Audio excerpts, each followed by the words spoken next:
Good morning, people. Happy Saturday. It's me, Anja. Welcome back to my channel.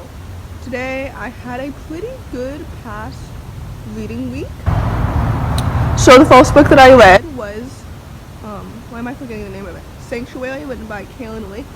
This book reminded me of like if Unearthed and Shadowrun had a baby and then Nixia adopted it.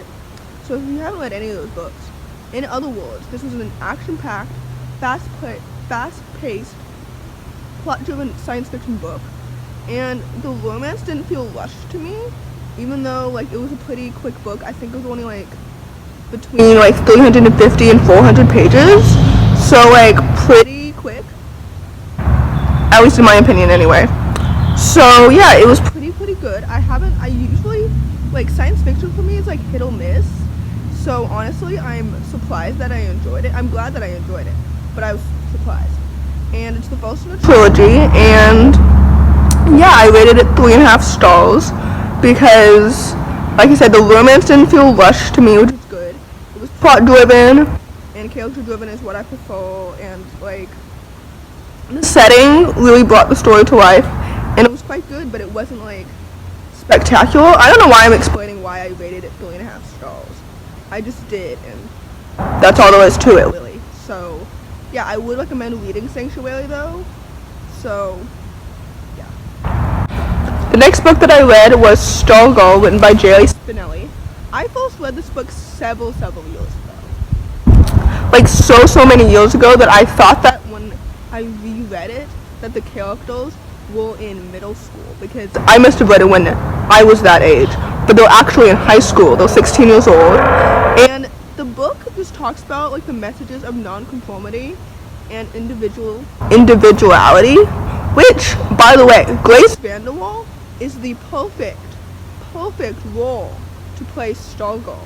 She really is, because Grace, I've talked about this before, but Grace is such an individual artist and such an impeccable, eloquent person, and I feel like I cannot see anybody else playing Stargirl.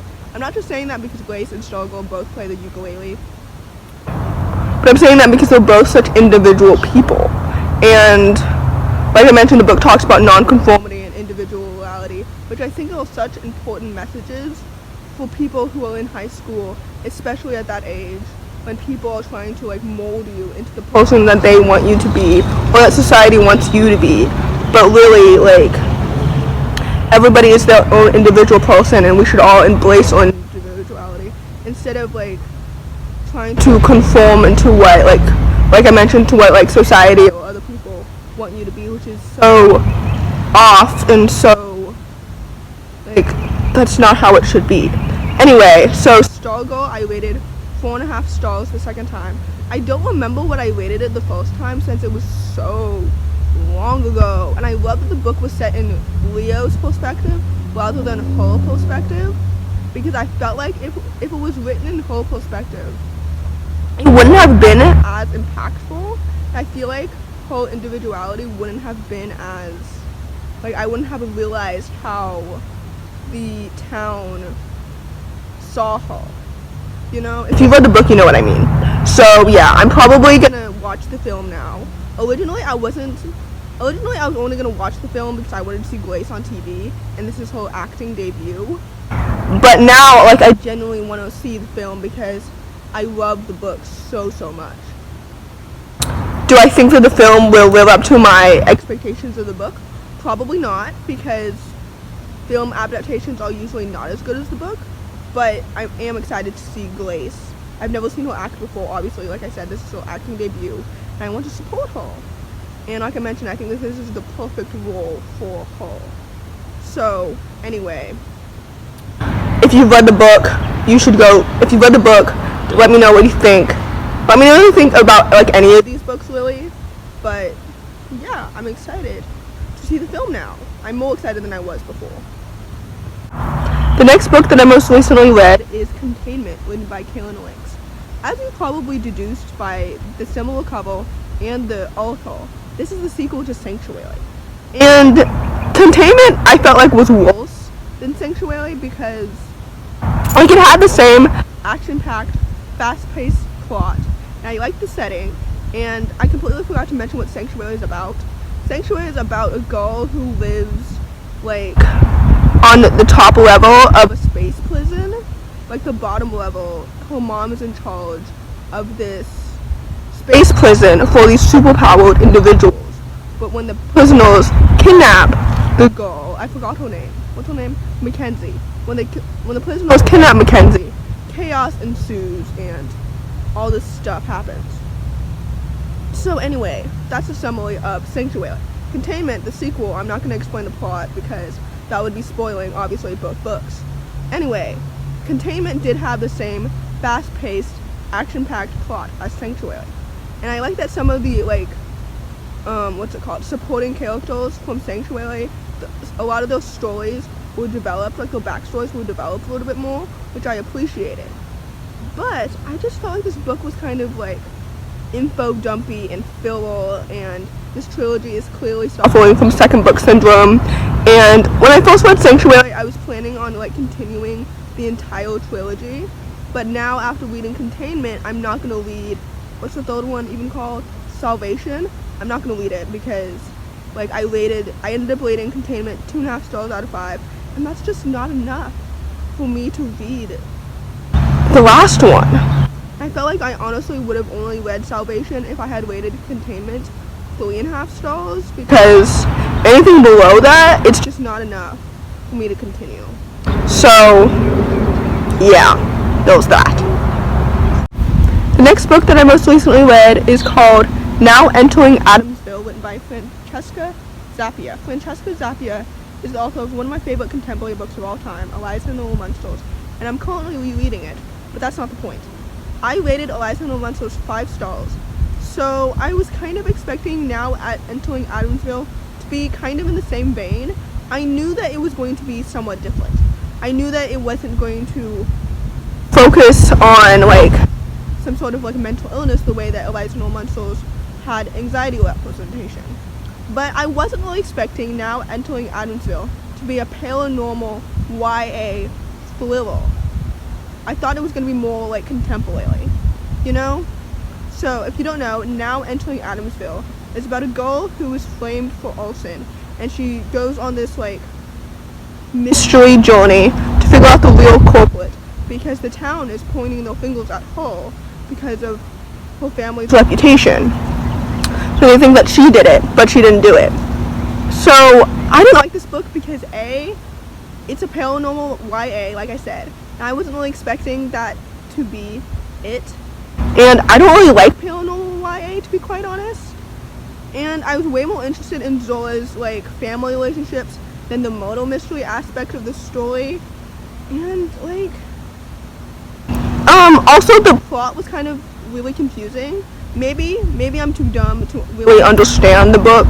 That's a big possibility. But I just found the plot, especially the ending and the whole, like, villain reveal part, to be so confusing. I didn't get, like, why that was important for them to do that. I just didn't get it. Again, maybe I'm just stupid. But anyway, I was kind of let down because I had hoped that the book would be better, and it wasn't. And I don't know, maybe I should have expected that, because I also tried to read Made You Up, which is Francesca's other book, but she wrote that book before she wrote Eliza and Her Monsters. So I DNF'd Made You Up. Anyway, the point is, Now Entering Adamsville was unfortunately a disappointment, and I gave it a very generous 3 stars, but I may even, like, bump it down to 2.5 stars, because, like, I feel like giving a book a very generous 3 stars just tells you that, like, maybe I shouldn't give it 3 stars, because why be generous when I can not be, you know? Especially about rating books. Sometimes I feel guilty about rating a book a low rating, and 2 stars is a low rating, but, like, I shouldn't feel guilty about disliking a book. Like, it's okay. Anyway, so I would not recommend reading Now Entering Adamsville. So the next book that I read is All the Days to Come, All the Days Past. No, All the Days Past, All the Days to Come, written by Mildred. This is the conclusion of the Logan family saga, and I've been reading the Logan family saga from, like, I started Roll of Thunder, Hear My Cry when I was 9 years old. I don't think that's necessarily the first book in the series, but anyway, I have grown up with this series, basically. It's historical fiction. I love Cassie and her family, and I just love all those stories, and it's historical fiction. I've already said that. But anyway, it's just like Cassie is a young black woman, and maybe that's why I've always enjoyed it, because I'm a young black woman. And I read Roll of Thunder, Hear My Cry when I was 9 years old, and in that book, Cassie is 9. And, like, maybe that's why I enjoyed it so much.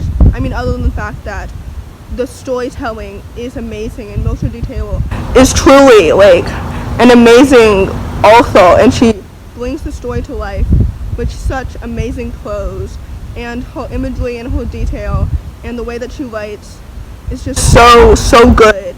And I love the plot. It's fast-paced. And I had to stop this book every 20% to cry. Like, I'm not even kidding. This book was my first 5-star read of 2020, and it truly deserves that, because I just love the topics that she talks about. And like I mentioned, the plot is fast-paced, and the characters are well-developed. And since this is the conclusion to the entire series, I loved all the cameos and the references from previous books. So you do have to read the previous books to understand, you have to read the previous books, because otherwise you'll be spoiled, especially for The Road to Memphis and Roll of Thunder, Hear My Cry, especially those books. But yeah, this book was just so captivating and just awesome, and I don't really know how else to describe it. And I knew this book was, I was skeptical about going into this, because since I had enjoyed all of Mildred's previous books and I rated all of them 5 stars, I was a little bit afraid that this one wouldn't be as good as the previous ones, but it was, and it was so good. And like I mentioned, I kept crying because the book is mostly set in the 1950s to the 1960s, so you can imagine what it was like in America during that time. And did I already mention that Cassie is a young black woman? I forget if I said that, but she is. So you have to imagine what life was like back then for people like Cassie. And anyway, I just love the book. You should just read that book and just read all the previous books. Just read this entire series and just celebrate Mildred D. Taylor, especially during Black History Month, because it's a book that celebrates and talks about black culture back then that's still relevant now in 2020. So yes, 5 out of 5 stars. Truly deserves it. The next book that I read is called Wild Blue Wonder, written by Carlie Sorosiak. I think that's how you say her last name. I'm not completely sure. I'm so sorry if I pronounce any of these names incorrectly. I truly am so sorry. I understand what it feels like to have your name constantly mispronounced.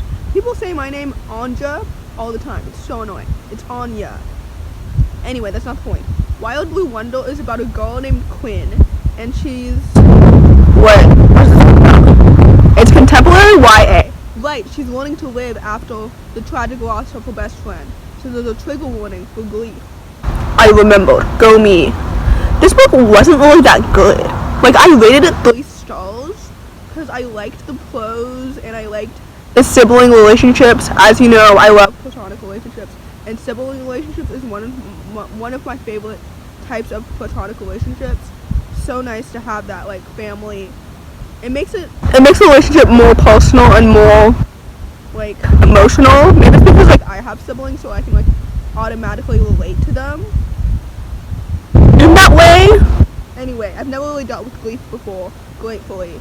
But anyway, the book, it reminded me a lot of I'll Give You the Sun. It had a very similar plot. So yeah, my tail is tickling my nose, and it's almost very distracting, but I'm not allowing it to be distracting. Anyway, so Wild Blue Wonder was 3 stars. It wasn't super spectacular.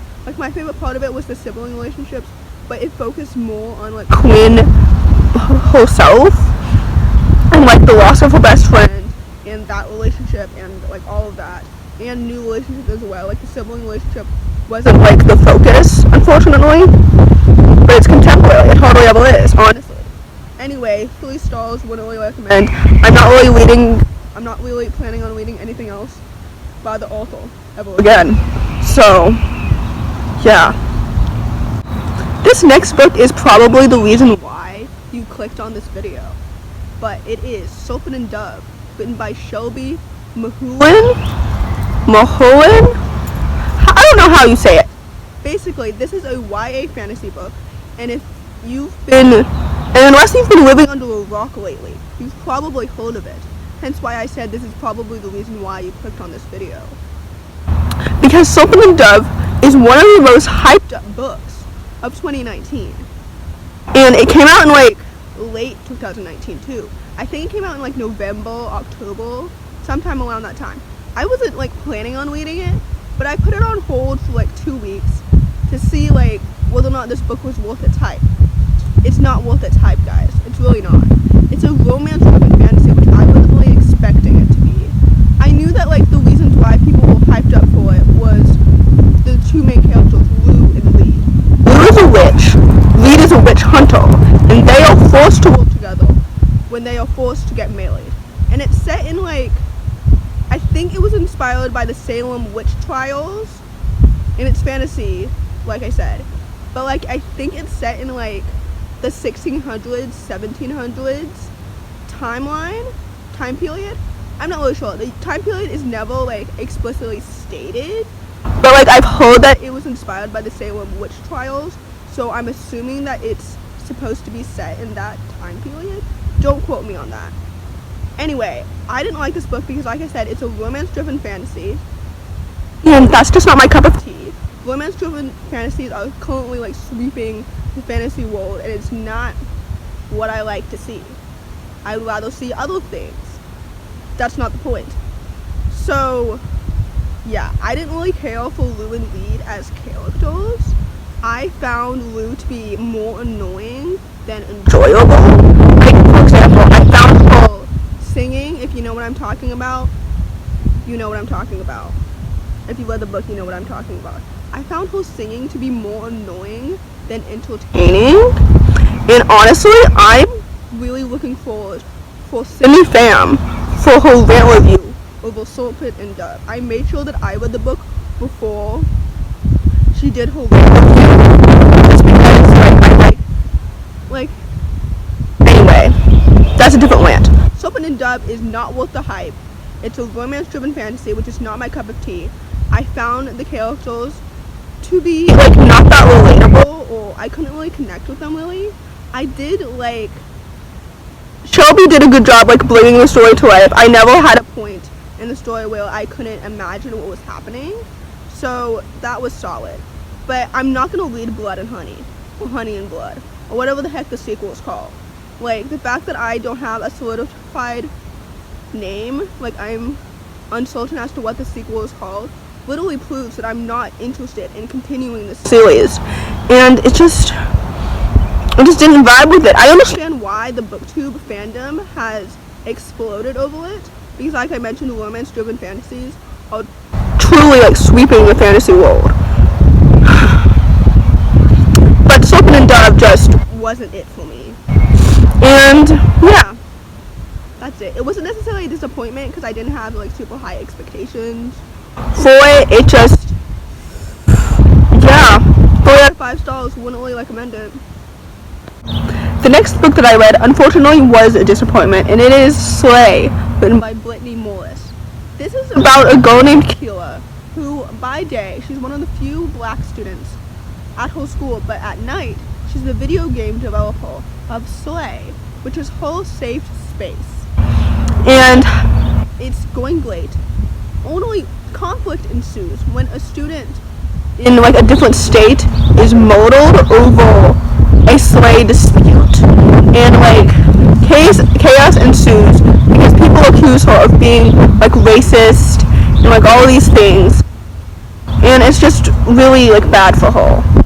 And when I was going into this book, I knew that it was going to be about video games, so I immediately went to Don't Read the Comments, which was a nice like refreshing, surprising 4-star read. Slay, on the other hand, was a disappointing 2-star lead.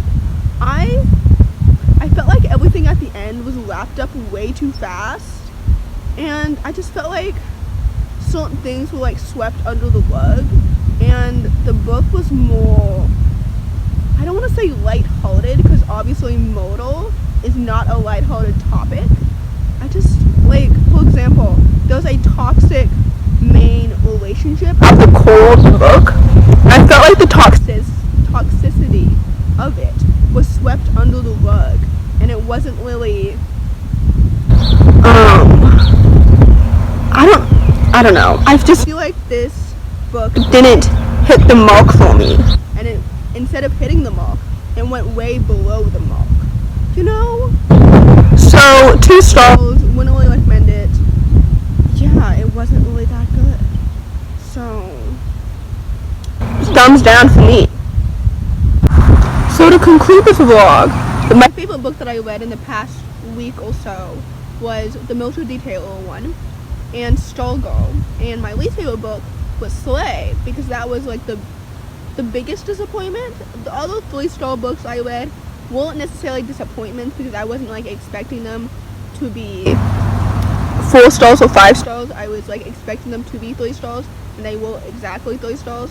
I was expecting Slay, on the other hand, to be higher, but like I mentioned, the book was wrapped up way too fast for me to be really emotionally connected to anything or anyone. So yeah, it just fell flat. Anyway, so I would recommend all of the 3.5-star books and higher, but not any of the other books. This recent reads video, I realize, is a little bit longer than usual because I read more books this time. Yay! So yeah, the beginning of February wasn't the best for me, but now my reading month has gotten a lot better. My mental state is a lot better as well. I'm much happier now.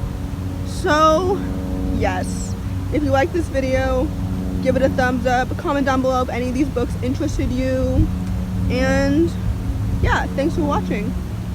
Bye.